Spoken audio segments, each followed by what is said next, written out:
Hello दोस्तों, मैं सुजीत आपका अपने YouTube channel study time with SK Jeet में आपका स्वागत करता हूं। मैं आपके लिए लेके आऊँ top 30 most important Hindi question. यदि आप चैनल पर नए हैं तो चैनल को सब्सक्राइब कर दें और बेल आइकन दबाना ना भूलें, जिससे आने वाली प्रत्येक वीडियो आप तक पहुंच सके। आज का पहला प्रश्न है, निम्नलिखित में से किस शब्द में आ उपसर्ग नहीं लगा? ए अकथ, बी अभेद, सी अचूक, डी अनुज। इसका सही आंसर हो जाएगा डी अनुज। हम उपसर्ग पहचानेंगे कैसे? सर्वप्रथम हम के शब्द में अपना मूल शब्द लेंगे।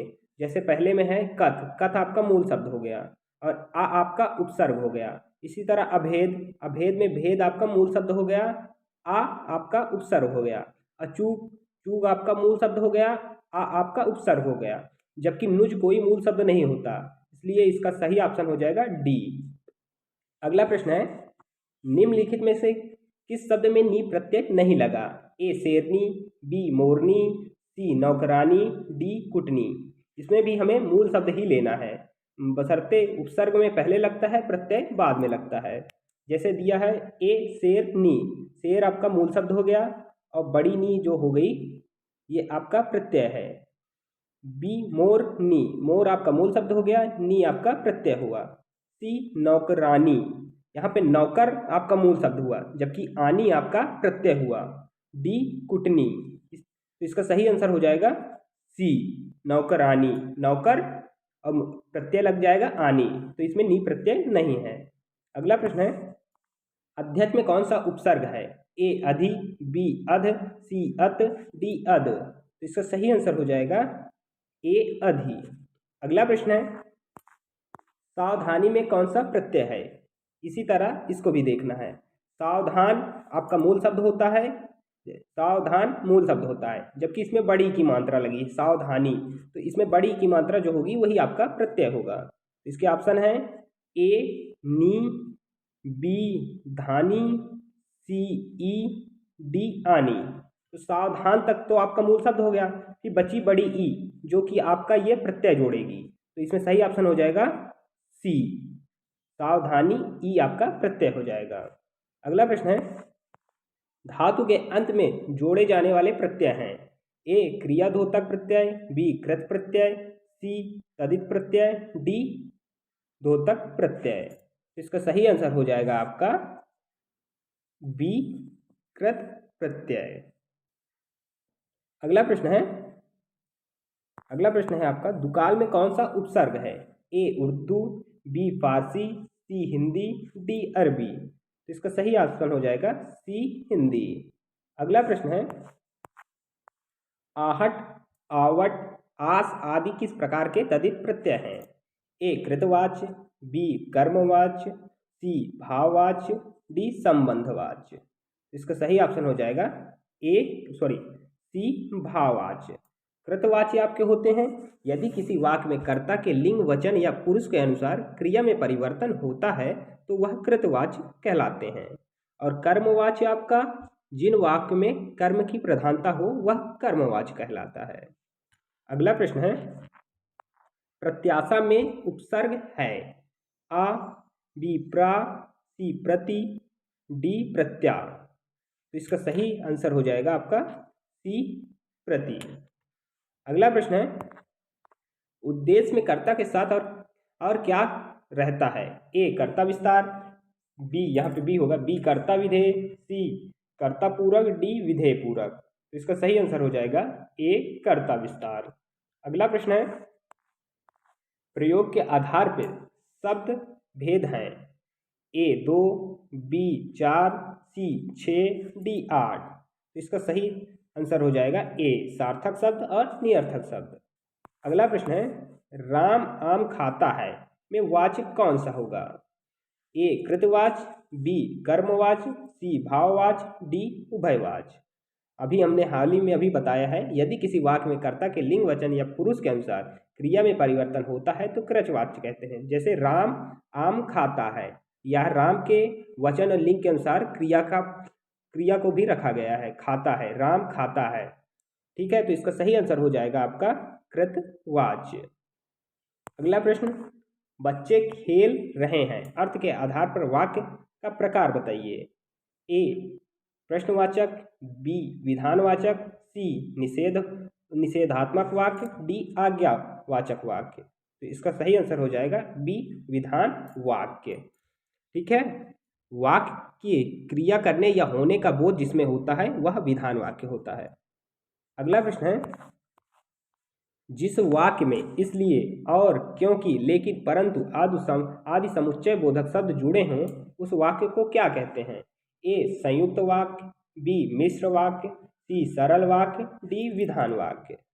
तो इसका सही आंसर आपका हो जाएगा एक संयुक्त वाक्य। अगला प्रश्न है, मुझे बताओ कि तुम्हारा जन्म कब और कहाँ हुआ था। वाक्य का भेद बताइए। ए सरल वाक्य, बी मिश्र वाक्य, सी संयुक्त वाक्य, डी मिश्र वाक्य। ए आपका हो गया सरल वाक्य, बी मिश्र वाक्य, सी संयुक्त वाक्य। ये ऑप्शन आप हटा ही दीजिए क्योंकि ऑलरेडी एक मिश्र वाक्य है ही गया है। तो इसका सही ऑप्शन हो जाएगा आपका बी मिश्र वाक्य। अगला प्रश्न है,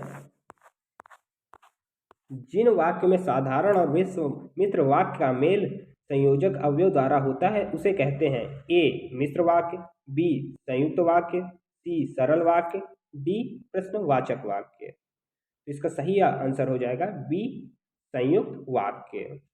सरल वाक्य उन्हें कहते हैं जिसमें एक उद्देश्य और एक विधेय होते हैं, जबकि मिश्र वाक्य में एक साधारण दूसरा आश्रित उपवाक्य होता है। अगला प्रश्न है, वह दंड से बचना चाहता था इसलिए भाग गया। यह एक संयुक्त वाक्य है, इसका सरल रूप होगा। ए क्योंकि वह दंड से बचना चाहता था इसलिए भाग गया, बी दंड से बचने के लिए वह भाग गया, सी वह भाग गया क्योंकि दंड से बचना चाहता था, डी वह भागा क्योंकि उसे दंड से बचना था। तो इसका सही आंसर हो जाएगा बी दंड से बचने के लिए वह भाग गया। अगला प्रश्न है, अलमारी कौन सी भाषा का शब्द है? ए फारसी, बी पुर्तगाली, सी अरबी, डी संस्कृत। तो इसका सही आंसर हो जाएगा बी पुर्तगाली। अगला प्रश्न है, अर्थ के आधार पर वाक्य कितने प्रकार के होते हैं? ए 2, बी 4, सी 6, डी 8। तो इसका सही आंसर हो जाएगा डी 8। अगला प्रश्न है, रचना के आधार पर वाक्य कितने प्रकार के होते हैं? ए 2, बी 3, सी 4, डी 5। तो इसका सही आंसर हो जाएगा बी 3, सरल, मिश्र और संयुक्त। अगला प्रश्न है, जो प्रत्यय धातुओं के अंत में लगते हैं वे प्रत्यय हैं। ए कृत प्रत्यय, बी संबंधवाचक तदित, सी गणनावाचक, डी सदृश्य वाचक। इसका सही आंसर हो जाएगा ए कृतवाचक। अगला प्रश्न है, जो प्रत्यय संज्ञा सर्वनाम व विशेषण में जुड़कर नया शब्द बनाते हैं वे प्रत्यय हैं। ए कृत प्रत्यय, बी यहाँ पे बी होगा बी कृत व तदित प्रत्यय, सी तदित प्रत्यय, डी इनमें से कोई नहीं। तो इसका सही आंसर हो जाएगा सी तदित प्रत्यय। अगला प्रश्न है, वे अविकारी शब्द जो दो शब्दों, वाक्यों अथवा वाक्य खंडों को जोड़ते हैं कहलाते हैं। ए संज्ञा, बी क्रिया, सी सर्वनाम, डी अव्यय। इसके ऑप्शन ऐसे हो जाएंगे ए बी और सी। तो इसका सही ऑप्शन हो जाएगा आपका डी अव्यय। अगला प्रश्न है, रिक्शा शब्द किस भाषा का है? ए अंग्रेजी, बी उर्दू, सी तुर्की, डी जापानी। इसका सही आंसर हो जाएगा डी जापानी। अगला प्रश्न है, पढ़ना कैसा शब्द है? ए संज्ञा, बी ऑप्शन इसके इधर उधर हुए हैं, बी क्रिया, सी सर्वनाम, डी अव्यय। तो इसका सही आंसर हो जाएगा बी क्रिया। अगला प्रश्न है, संकर शब्द का अर्थ है। ए तत्सम शब्द, बी तद्भव शब्द, सी विदेशी शब्द, डी दो भाषाओं से शब्दों से मिलकर बना शब्द। संकर का अर्थ होता है मिक्स या मिश्रण। तो इसका सही आंसर हो जाएगा डी दो भाषाओं के शब्दों से मिलकर बना शब्द। 25वां प्रश्न है, जिन शब्दों की व्युत्पत्ति का पता नहीं चलता उन्हें कहा जाता है। ए तत्सम, बी तद्भव, सी देशज, डी संकर।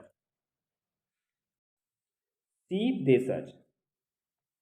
अगला प्रश्न है, योग रूढ़ शब्द कौन है? ए योद्धा, बी दशानन, सी राक्षस, डी सुर। तो इसका सही आंसर हो जाएगा बी दशानन। दशानन योग रूढ़ शब्द है। जो शब्द दो शब्दों के मेल से बने परंतु किसी अन्य विशेष का बोध कराए वह योग रूढ़ शब्द कहलाता है। अगला प्रश्न है, निम्नलिखित में से रूढ़ शब्द कौन सा है? ए पंकज, बी विद्यालय, सी जलज, डी कमल। तो इसका सही आंसर हो जाएगा डी कमल। जो शब्द एक अर्थ विशेष के लिए प्रयुक्त होता है वह रूढ़ शब्द कहलाता है। अगला प्रश्न है, एक प्रत्यय लगाने पर सप्ताह का रूप क्या होगा? ए साप्ताहिक, बी साप्ताहिक, सी साप्ताहिक, डी साप्ताहिक। तो इसका सही आंसर हो जाएगा बी साप्ताहिक। अगला प्रश्न है, परिमाणवाचक क्रिया विशेषण वाक्य को चिन्हित कीजिए। ए हमें बड़ों से आदर पूर्वक बात करनी चाहिए, बी पानी कल से बरस रहा है, सी रात को कम खाना चाहिए, डी चिड़िया को बाहर मारे जाने का डर है। तो इसका सही आंसर हो जाएगा सी रात को कम खाना चाहिए। परिमाणवाचक का अर्थ होता है जिसमें मात्रा का पता चले। अगला और अंतिम प्रश्न है, गमन में कौन सा उपसर्ग लगेगा? ए उप, बी आ, सी अप, डी आ। तो इसका सही आंसर हो जाएगा बी आ। अगर गमन में आ जोड़ देंगे तो आगमन बन जाएगा। आशा करते हैं यह वीडियो आपको अच्छा लगा होगा। यदि वीडियो अच्छा लगा तो वीडियो को लाइक करें, शेयर करें और चैनल को सब्सक्राइब करना ना भूलें। धन्यवाद।